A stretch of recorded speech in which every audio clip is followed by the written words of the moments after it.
You see an investment opportunity, 8% return per month? That's almost impossible. But the man pitching it seems calm, successful, confident. He's been doing this for years, so you invest $1,000. 2 months later, you check your balance. $260 has appeared. Your money is working for you. You tell your friends. They invest too. They get their returns. It feels real because it is real. The money is in your account, but something darker is happening underneath. Something that will echo for a century. Something that will change how governments regulate money forever. And it started not with theft, but with a dream. In 1903, a young Italian immigrant named Charles Ponzi arrived in Boston with barely $1 in his pocket. He was 21 years old. He wanted to be rich. He wanted to belong. He wanted people to look at him and see a man of means, not a penniless foreigner with a thick accent. For years he failed. He worked odd jobs. He was arrested for smuggling. He forged a check. He was deported and came back. But he never stopped dreaming. By 1920, he was older, darker, smarter. He knew what people wanted. They wanted escape. They wanted proof that they could become someone different. They wanted permission to believe in luck. So he gave it to them.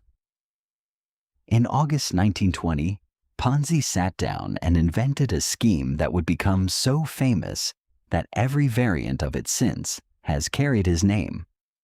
It was not complicated.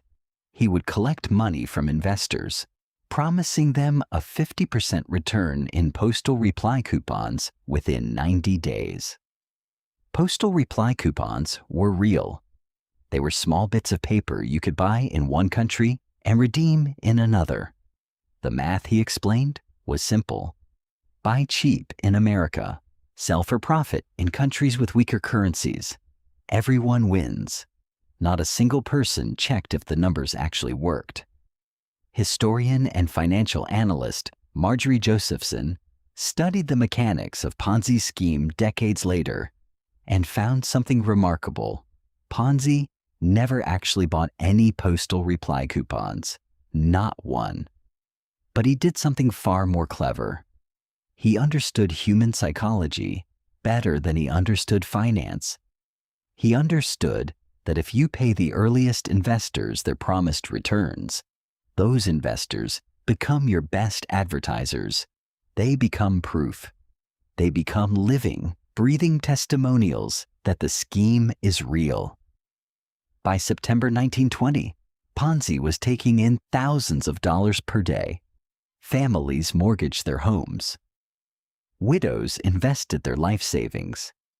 A shoe shiner put in his entire bankroll. Why did they believe? Because they could see the money. Because other people got paid. Because the man in front of them seemed to know something everyone else didn't. This is the core of every pyramid scheme, every madoff, every crypto collapse that follows. It is not that people are stupid. It is that people are pattern recognition machines. Show them a pattern that makes sense. Money in, money out, just like their bank account. And they stop asking questions. The brain fills in the rest. Ponzi himself later said something that cuts straight to this truth. He said, "I have given a great deal of thinking to the problem of making the world rich. I am convinced that my way is the right way." He believed his own story. Partially. He was a true believer and a true con artist at the same time. That hybrid certainty is what made him magnetic. By August 1920, less than a year after he started, Ponzi was processing $50,000 per day. His office couldn't handle the volume. He hired more assistants. He began planning expansion. He was going to be rich. The dream was happening, but it was already collapsing. A newspaper editor named Edwin Pride began asking questions. How many postal reply coupons actually existed in the world? How much had Ponzi actually bought? What if the supply was finite? What if this entire operation was just paid for by new investors and nothing else? The authorities raided his office. They found no stockpile of postal coupons. They found I owe us. They found notebooks with names and amounts. They found the machinery of a scheme designed to run for exactly as long as the supply of new money held out, which was, it turned out, about 8 months. Ponzi was arrested. His investors learned the truth. Some had doubled their money. Some lost everything. The net loss was approximately $20 million in 1920s currency. Thousands of families were ruined. Ponzi himself was deported back to Italy, a failure finally, a man who had become rich and famous by promising to make others rich and delivering nothing but the illusion of wealth. But what he left behind was far more significant than his personal story. He left behind a template. He proved that you could take ordinary people with ordinary dreams and extract their life savings by doing nothing but paying back the earliest victims with money from the newest ones. He proved that the human need to believe, to feel special, to be part of something that's working, is stronger than skepticism. More importantly, he changed regulation. After the Ponzi collapse, governments worldwide began implementing securities laws.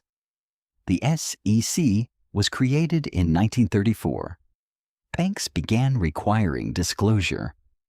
The federal government took on the role of protecting people from themselves. All of this happened because of one man in Boston with a dream. The scheme didn't end with Ponzi. It couldn't, because the core truth he discovered was eternal.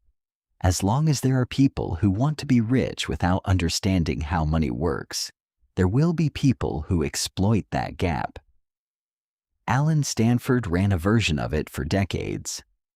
Bernie Madoff ran the most sophisticated version in history, stealing $16 billion over 17 years. Every time, the pattern was identical. Pay the early investors with money from the later ones. Show proof that it works. Let hope and fear do the rest. The name changed. The tactics evolved. But the skeleton remained Ponzi's skeleton. Here's what's crucial to understand. Charles Ponzi didn't invent greed. He didn't invent the desire to get rich quick. Those have always existed. What he invented was a way to weaponize hope. He took the ancient human dream of becoming rich and wrapped it in a system so simple that your brain couldn't help but believe it. He understood something that modern psychologists now call loss aversion. People feel the pain of losing money about twice as intensely as the pleasure of making it. So if you show someone they can make money even a little, their brain stops asking if they can lose it all. The small win overrides the larger risk. This is why people still fall for versions of Ponzi schemes today. It's not because they're dumb. It's because they're human. Your brain evolved to make quick decisions based on pattern recognition. Charles Ponzi was simply the first person to understand how to hack that pattern. He died in poverty in 1949 in Italy, forgotten by almost everyone except the historians who studied his name. He never got to be rich. He got to be famous for destroying other people's lives. And yet, somewhere, right now, someone is reading about a guaranteed return on an investment that seems too good to be true. And they're thinking, maybe just this once. Maybe the pattern is real. Maybe this is the one. And they're about to learn what thousands learned from Charles Ponzi over a century ago. The pattern you see is not always the pattern that's actually there. Sometimes the money flowing out is nothing but the money flowing in, and the moment the flow stops, the entire illusion collapses. You see someone who became rich through investment. But the real history is far stranger. The real history is a man who became rich by convincing you that becoming rich was possible, until suddenly it wasn't. Want to truly understand people? Decode success with us.